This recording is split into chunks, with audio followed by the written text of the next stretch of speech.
Walang hiya ka talaga? Pumubuntis ako, nagpababae ka na naman? Ha? Anong nagpapabayad na naman sinasabi mo? Ha? Sino ba nagsabi sa'yo? Ang dami kayo nagsabi sa Hoy, akin. baka naiingit lang sa akin yan ah! Ano naiingit? Wala akong babae! Wala kang babae? Wala! Ay, hindi mo ako mapapaniwala, no? May babae ka. Hindi ako nagbababae! Sinabi makulit ka! Sinabi ko sa'yo, hindi ako nagbababae! Ano hindi ka nagbababae? Ang kulit-kulit pa ikaw. Nahuli mo ba ako? Anong ebidensya mo? Wala ako Susunod nakahuli ako ng din. babae! Hoy, kapag nahuli kita, umanda-handa ka talaga sa akin. Hindi mo ba titigilan ha? Hindi mo ako titigilan! Sabi na mo. Hindi ako nagbababae! Sinasabi siya, makulit ka! Makulit ka! Ah!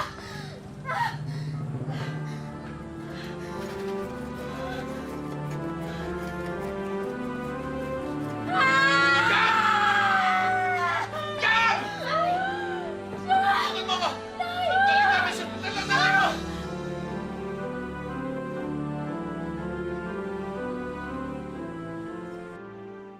Wala raw pag-ibig na hihigit pa sa pag-ibig ng isang magulang sa kanyang anak. Ngunit ilang beses na rin nating nabalitaan na may magulang na tila pabaya. Marami na tayong narinig ng mga kwento ng pagmamalupit ng mga magulang sa anak at pagtakas sa kanilang mga responsibilidad. Pero maayos pa nga ba ang ganitong gusot sa isang pamilya? Ako po si Vicky Morales. Samahan niyo po akong tuklasin ang sagot dito mga kapuso. Ito po ang wish ko lang. Oh, dahan-dahan, mahal. Dahan-dahan. Sandali ah. Umupo ka muna, mahal. Sandali lang. Umupo ka muna at aayusin ko lang higaan mo.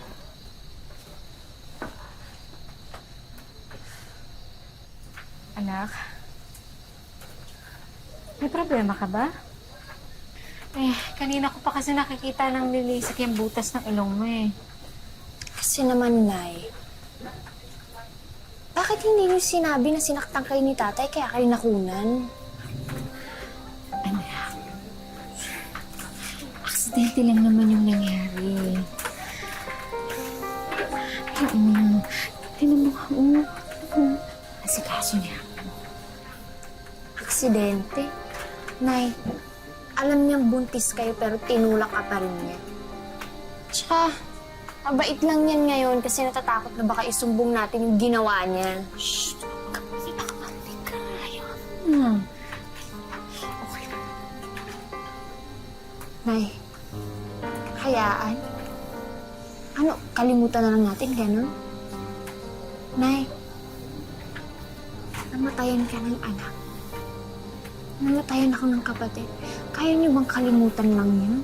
Mahal! Mahal! Halika na. Ayos na yung higaan mo. Halika na. Dahan-dahan. Halika na.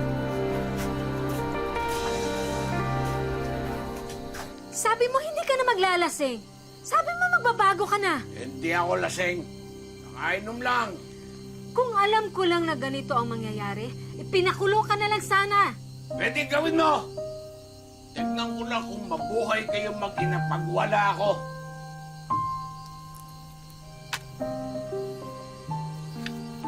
Hi, Jam! Uy! Hello! Ay, magandang gabi po. Magandang gabi rin, Jam. Oh, anak, paano? Maano na kami ng nanay mo, ha? Ingat, Daddy. Sige. Mami. Sige po, ingat po. Ay, Jam! Ito nga pala, si Lester, pinsan ko. Lester, si Jam, kaklase ko. Ang pinakamatalino sa lahat kong kaklase. Nice to meet you. Nice to meet you.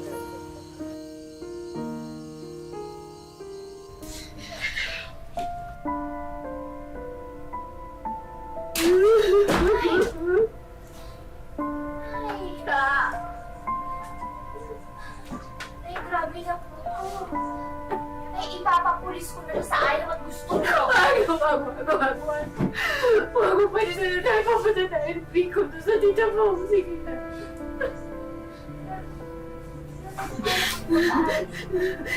Ipapatransfer kita. Sige na, ito lang yung parati para matapos. Sige na naman, ano. Umalis na tayo. Sige na. Mapipilitan si Lolit na umuwi sa kapatid na nasa Bicol. Wala mang kasiguraduhan. Sumang-ayon na lang si Jam, basta ligtas ang kanyang nanay. Jam, si Kuya Arnel mo. Arnel si Jam.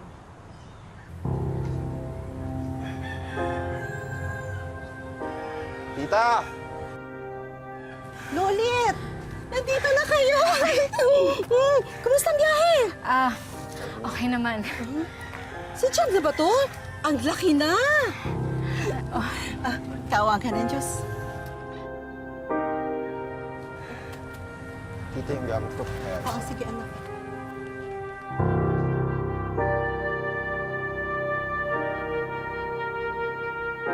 Jam, pagpasensya mo ng kapatid mo, ha? Kapatid?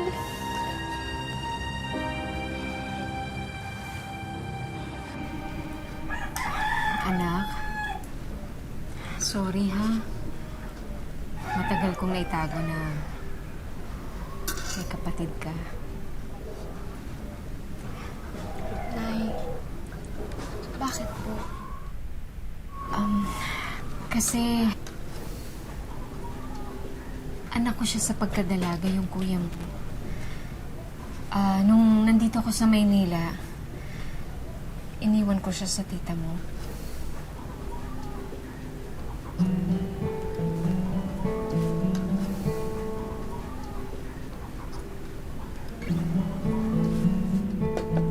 Arnel, kumain ka na ba?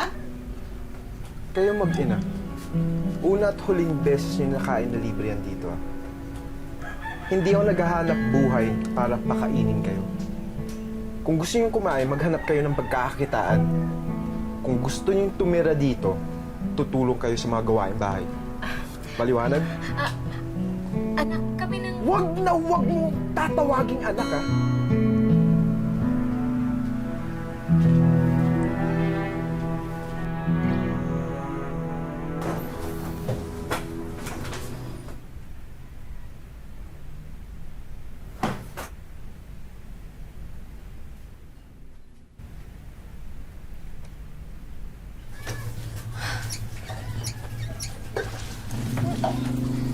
Tita?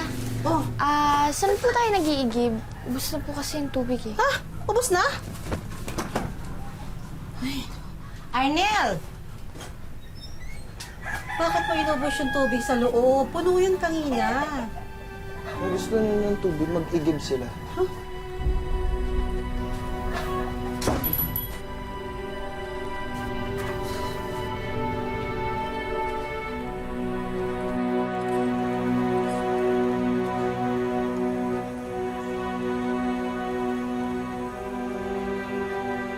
Nay, okay lang po ba kayo? Gusto niyo ako na po magtuloy?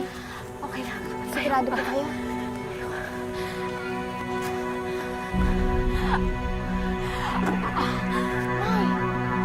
Nay! Nay! Nay! Nay! Tita! Nay!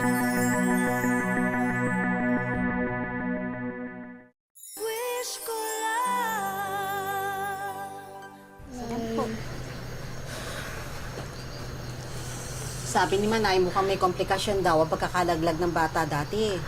Ho? Paano niyo po nalaman yun? Hilot yun, Jam. Lalaga ko ro ito at papainom ko sa Lolit. Kaya mo na, anak. Wala naman tayong magagawa. Wala tayong pera pang doktor. Tanda niyo na kasi, lakas niyo po pong magpabuntis.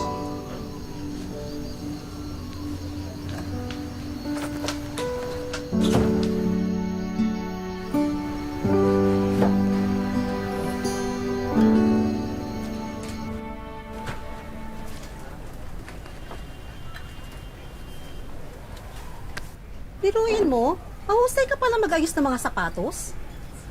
Naku, tita, ito lang po ang pinakamatinong bagay na natutunan ko sa tatay ko.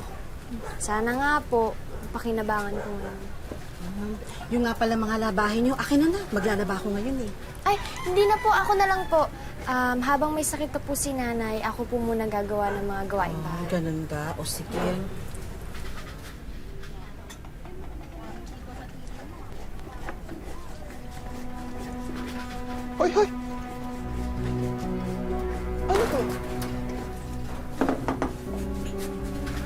may sabi na pwede kayo maglagay ng ganyan? Sabi mo, magganap kami ng pagkakakitaan, di ba? Ang sabi ko sa labas ng bahay, wag dito. Ako ang nagsabi na pwede niya ilagay yan, Arnel. Bahay ko pa rin naman to, di ba? Bahala kayo.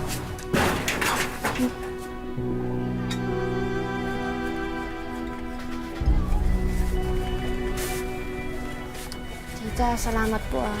Wala yun. Nabanggit nga pala sa akin ni Lolit na gusto mo ipagpatuloy yung pag-aaral mo. Tutulungan kita na may pasok sa may eskwelahan dito. Talaga po? Oo. Naku, salamat po ah. Wala nga naman. O sige, ibang muna kita dyan, ha? Sige po.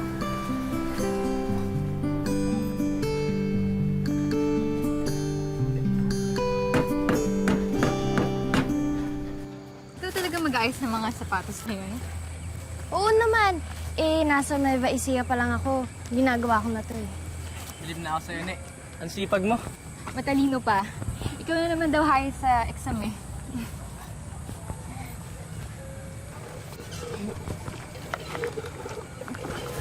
Sige, mauna na ako ah. Sige. Okay na. Una na ako. Nay, bakit naman po kayo yung nag-iigib? Hindi ba ako naman po yung ginagawa nito pag uwi ko? Anak, okay lang ako. Huwag mo akong problemahin. Matagal na rin din ako nakapagpahinga. At saka, para to sa kuya mo. Nay, si kuya ba nagpaigib sa inyo? Anak, sabi ko, hayaan mo na lang. Baka sakali naman kasing lumambot ang puso niya kapag pinagbigyan ko ang hiling niya. Sige na, okay lang. Sige po, Nay. Kayo na lang po muna magdala nito.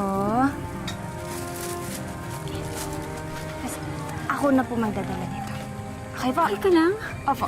Halika na, Nay!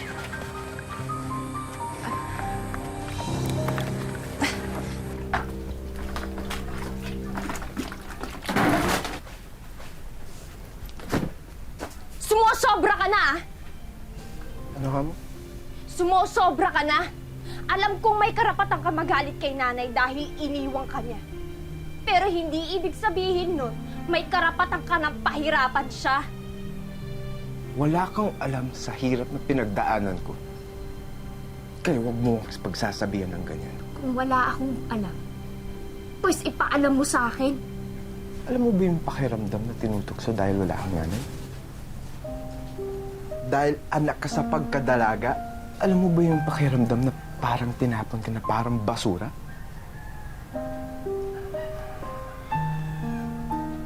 Na ayaw sa'yo ng sarili mong ina. Alam mo ba yun? Ha? So ano? Gumanti ka? Kuya, ano, tama ba yun? Nanay pa rin natin siya. Madali para sa'yo sabihin mo. Dahil kasama mo sa buong buhay mo. Hindi ka niya iniwan.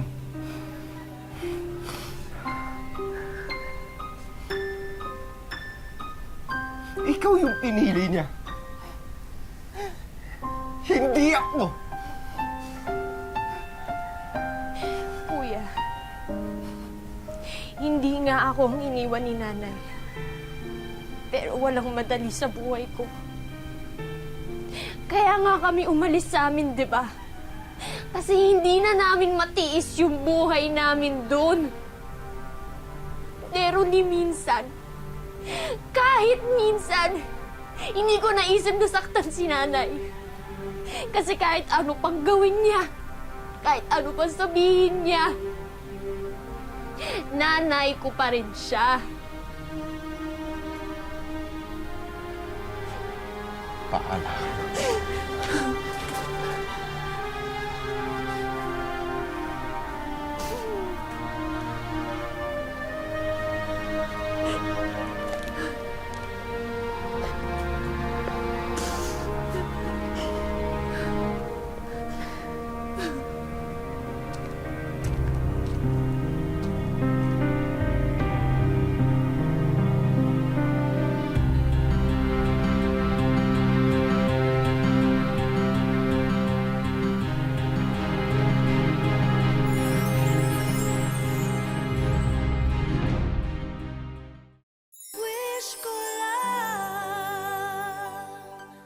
Matapos ang halos 1 taon sa Bicol, dumating ang ama ni Jam para sunduin sila.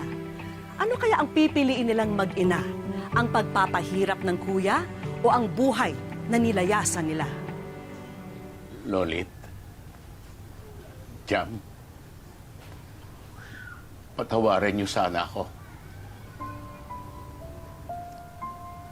Alam ko namang mali yung nagawa ko, pero handa akong magbago. Akong bahala sa pag-aaral mo, anak. Pangako, igagapang natin na makapagkolehiyo ka. Magsisimula tayong muli. Tita, maraming salamat po ah. Walang anuman. Susulat o tatawag ka, ha? Opo. Ate, maraming salamat ha. Salamat. Ako nang bahala. Anak na ang turing ko sa kanya.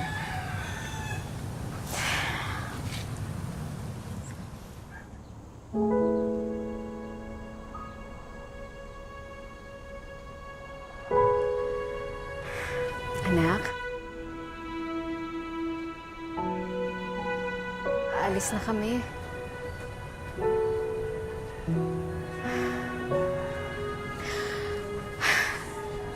Sana, anak, mapatawad mo rin ako balang araw. Sa napakalaking kasalanan ko sa'yo.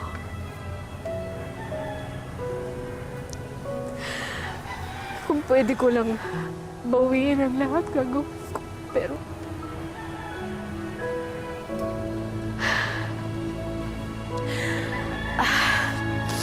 sige na, anak. Muna na kami, alis na kami. Mag-ingat ka, ha? Sanay na ako sa pag-alis mo. Huwag ka nang babalik, ah.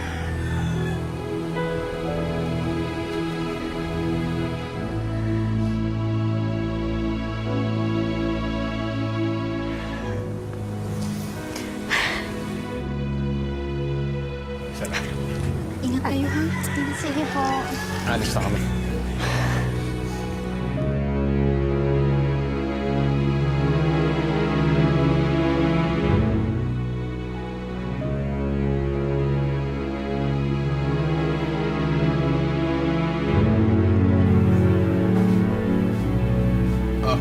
Mabuti naman gising ka na. Magbihis ka. Naihanap na kita ng trabaho doon sa karinderya ni Aling Connie. Po, Oh, pero natupad ko na yung pangako ko sa'yo. Pinag-aral kita, graduate ka na ng high school, kaya pwede ka na magtrabaho. Nay, Hindi ka masasaklolohan ng nanay mo. Kaya sumunod ka na lang sa akin, pwede ba? Nasaan yung kape ko?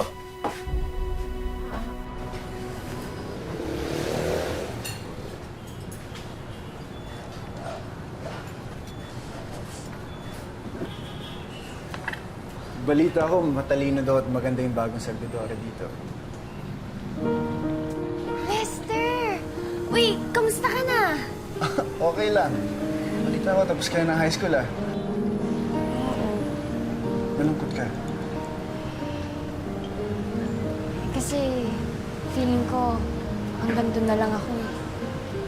Tinan mo naman ako ngayon. Tagal natin tinitignan. Alam mo, mabuti pa. Kainin mo na lang ako. Ano bang masarap dito? Sa ngiti mo.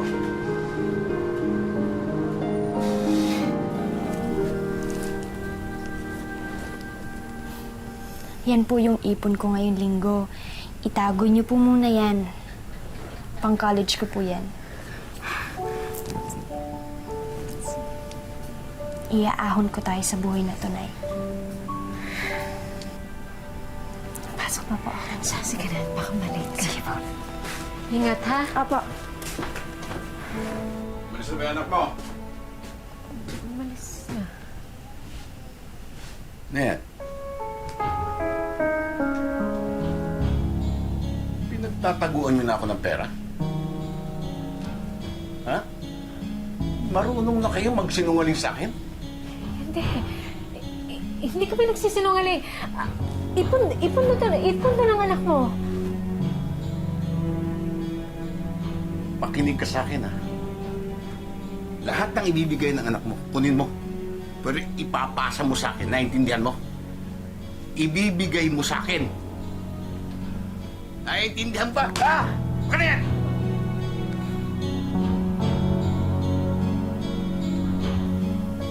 Sige na. Bumalik ka sa trabaho mo. Sige na!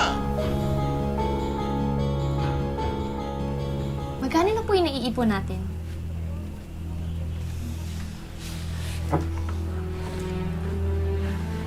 Nay, bakit po? Kasi anak, yung binigay mong pera sa akin, kinuha kasi ng tatay mo eh. Tawarin mo ako, anak. Sasaktan niya kasi ako pag hindi ko binigay sa kanya. Lita! Lita, timpla mo akong kape. Yeah! Napakawalang yan nyo talaga eh, no? Wala kayong kasing sama! Tigilan mo ako ng kagaganyan mo, ha? Baka tamaan ka sa... Ano? Sige, tay! Saktan mo ako! Gulpihin mo ako! Tutadya ka lang naman magaling! Bakit? Ano ba ang pinuputok ng butsi mo, ha? Tay! Para sa pag-aaral ko yung pera na yun! Pinag-ipunan ko yun! Pinaghirapan ko yun! Para sa kinabukasan ko yun! Sa kinabukasan natin lahat! Tay! Wala ka naman kahit ni katiting na malasakit para sa akin! Anak mo naman ako eh! Pero bakit? Bakit wala kang pakialam sa buhay ko? Bakit wala akong pakialam sa nararamdaman ko? Oo, anak kita! Kaya dapat ikaw ang bumubuhay sa akin. Ganon dapat! Pinalaki kita. Kaya ngayon dapat ikaw ang bumubuhay sa akin dahil matanda na ako! Ganun po ba yun, Tay? Mag-aanak kayo. Kapalakihin nyo. Para lang pagtandaan nyo may mag-aalaga sa inyo.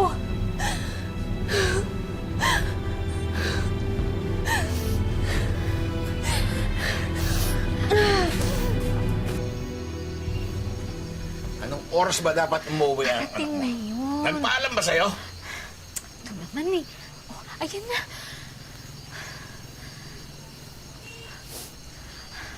Anak, kinabi ka na naman. Nagkaayaan po kasi kami mga taga-karinderya. Napapadalas yata ang yayaan nyo. Halos gabi-gabi na lang ganitong oras ang uwi mo, ah. Bakit ho? Kayo lang ba may karapatang gabihin? Kayo nga dyan. Lasing pa pag umuuwi eh. Marunong ka nang sumagot ngayon, ah. Baka gusto mo... Ano, Tay? Sasaktan mo ko? Sige lang! Oh, Anak, nag-aalala lang kami sa'yo. Wow. Nay, bago yan ah. Anak, alam mo naman kasi itong lugar natin, di ba? Delikado kapag gabi. Mas mabuti pa nga madisgrasya na ako sa daan eh. Total, wala naman akong kinabukasan.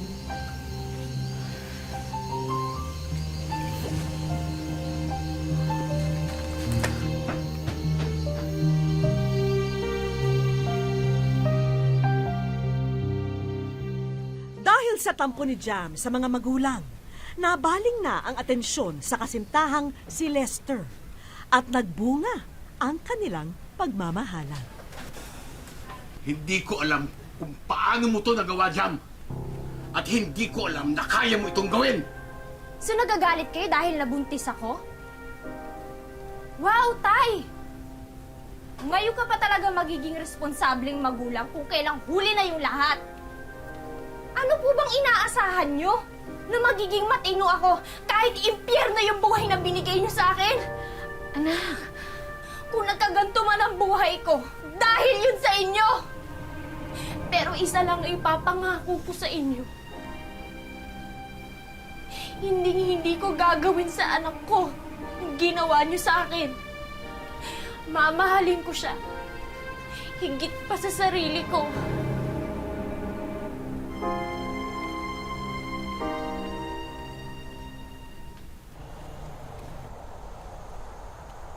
Ano, ready ka na? Matagal na akong ready para dito, mahal. Sige na, babay ka na kay Babay Mami. na sa kiss na si Mami. Bye-bye! Bye-bye. Ano sasabihin mo kay Mami? Love you! Love you too! Mag-ingat ka, mahal. Nagpursigi pa rin si Jam na makamit ang pangarap niya. At nabuhayan siya ng pag-asa nang mabigyan ng scholarship ng isang pamantasan sa Nueva Ecija.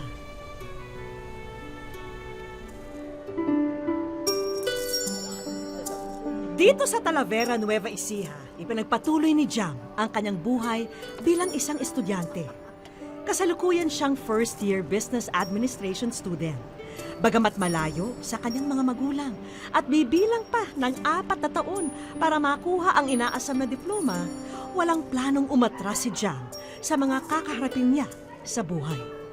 Matapos po ako, mas maiahon ko po sila, tsaka mas magiging maayos po yung buhay. Tsaka nangihinayang po kasi ako, napakalaking oportunidad po nun. Dahil libre lang po yung pag-aaral ko, na hindi ko na po kailangan magbayad pa ng tuition. Hindi tulad ng kanyang ama ngayon na nakatira sa ilalim ng tulay sa Maynila at ang kanyang ina naman na may iniindang sakit sa puso. Mas pinili ko po kasing mag-aral kaysa po magtrabaho para padalan siya, suportahan siya. Na ako po dapat yung nagpapadala ng pangkain niya, ganun po. Siyempre po sa tuwing kakain ako, naiisip ko po yung mama ko kaya nakakakain. Wala tuloy araw na dumaraan na hindi niya naiisip ang kanyang mga magulang. Batid niya kasing naging maguluman ang pagsasama ng kanyang ama't ina noon, itinuring naman siyang prinsesa. Sa totoo po, kasi yung papa ko sobrang love na love ko. Kasi po, siya po kasi yung lagi nagsasabi sa akin na, anak, ikaw lang yung susi sa pangarap namin ng mama mo. Kung paglalaanan ng araw siya ng may kapal, napakinggan ang kanyang mga panalangin. Sana raw ay mapaigi ang buhay ng kanyang mga magulang habang pinupursige ang inaasam na diploma.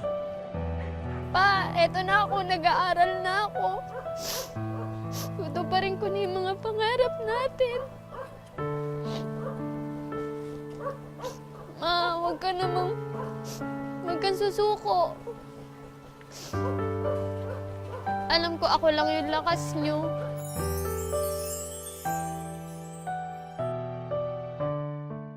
Sa aming pagbabalik,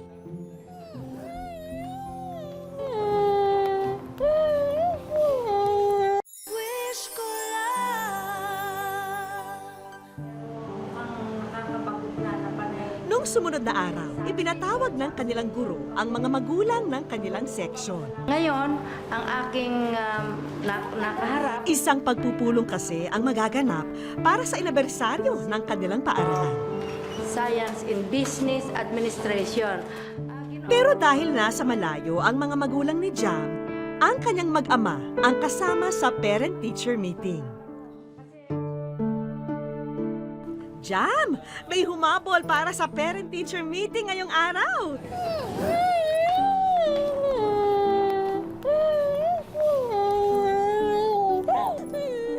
Alimoy iyak ng isang musmus ang naging reaksyon ni Jam nang makita niya ang kanyang ama at ina. Sa unang pagkakataon kasi, ngayon lang daw nakasama ni Jam sila sa isang espesyal na okasyon.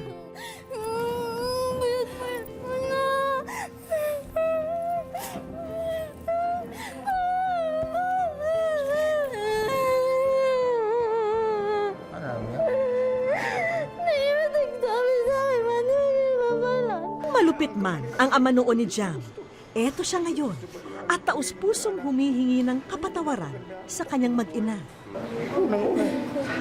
nagawa kong kamalian.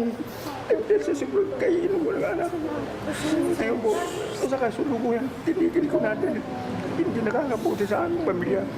Unforgettable moment po talaga ito. Kaya ang hirap pong kalimutan. Siguro po hanggang ngayon hindi ko alam, baka po nananaginip lang po ako. Tahan na dyan! Narito ang wish ko lang. Tanggapin nyo ang bagong kabuhayan na pagkakaabalahan ng inyong magulang. Kasi gusto po talaga ni Mama na magtinda. Tsaka hindi ko na po iisipin sila kung ano po yung araw-araw na pagkukuhaan nila ng pagkain. Payapa na po ako makakapag-aral. Ano po ba yan? Ano po? Simula pa lamang yan dyan dahil hindi namin nakakalimutan ang sorpresa para sa inyong mag-asawa. Dahil po masipag kayo at nagbigay inspirasyon sa amin. I'm presenting this to you, Certificate of Assistance. After you graduate po, ay tutulungan po namin kayo makakalap sa trabaho. Salamat po. Salamat. Mapapangako ko po na pagka natanggap po ako is magtatrabaho po ako ng full-time. Narito rin ang karagdagang financial assistance para sa iyong mga magulang dyan. Maraming salamat po. Salamat po, malaking tulong po ito sa amin. Salamat po. Lalo na po sa maintenance ni Mama. Salamat po sa inyo lahat. Ayun, umiyak. Pati ang school administrator, aba, at may iniabot din na sobre para kay Jan. Ma'am, salamat po, Ma'am. Salamat po, mag-cum laude ako dito, Ma. Hindi lang. Magna cum laude. Yes po. Para pa rin po ako nasa Cloud9 ngayon. Hindi ko po ma-explain kasi parang hindi po totoo. Kasi napaka-imposible po na mapagsama kaming lahat sa isang pagkakataon. Tapos po, lahat po nandyan na, negosyo, trabaho, pag-aaral.